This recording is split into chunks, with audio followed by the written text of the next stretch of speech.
Hello and welcome to our Create Better Health Physical Activity course. This is going to be the introduction. So in this course, we're going to cover a lot of different topics, such as how much exercise you should be getting, the different types of exercise, how to set goals, preventing energy, and overcoming different challenges. So make sure to join us with the rest of our episodes as we go over these different topics. This is presented by Abilene-Taylor County Public Health District. So let's get into it. Starting off, what exactly is physical activity? Physical activity is pretty much anything where your body moves and it uses energy. This can be done in a lot of different places. A lot of people think that physical activity is really only whenever you're at the gym, but there are a lot of different ways to incorporate physical activity into your everyday life, whether you're at home, outside, and even if you're just doing stuff like chores. So you don't only need to be at the gym with fancy equipment in order to get the physical activity that you need. Some examples of everyday physical activity might be things such as gardening, going upstairs, gentle yoga, or running. So physical activity is not one size fits all. You could just be doing chores, and that can count as physical activity. It really is any way that you're moving your body. And one of the easiest ways to make sure you're getting as much physical activity as you need is by finding ways to incorporate it into your everyday life. Physical activity has a lot of different types of benefits. Some of those benefits are having increased energy, improved sleep, having controlled blood pressure, as well as improved cholesterol levels. So those things help with your overall health. And of course, most people think if you're exercising, that's making you more tired. However, in the long term, it actually improves your energy.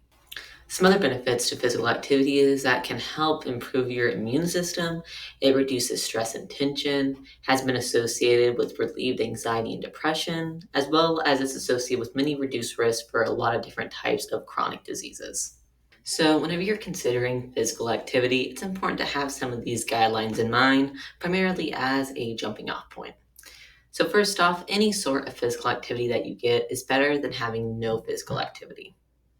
One of the best ways to incorporate physical activity is by making it a part of your everyday life.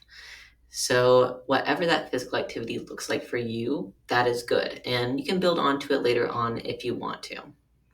Whether that's while you're sitting or laying down, or if it's a small walk, anything that you do that gets your body going and your heart pumping is the main focus of encouraging physical activity.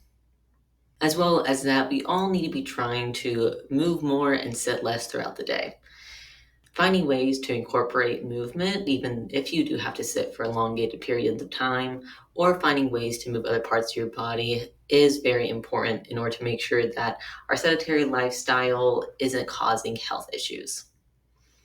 And then trying to build a routine. So it is typically easiest if you're incorporating physical activity into your everyday routine or your weekly routine. If you're able to make it into a habit, it's a lot easier to stick by physical activity. As well as that, we need about 30 minutes of moderate to vigorous activity about 5 times a week. And this can be split up in many different ways. However, the overall goal is to have about 150 minutes of moderate to vigorous activity in total within a week. So however that is split up for you is great.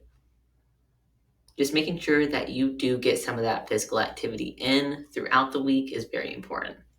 That's going to be what we're going to be looking for throughout the duration of this course. All right, thank you so much for listening. Our next episode is going to be over the topic of SMART goals.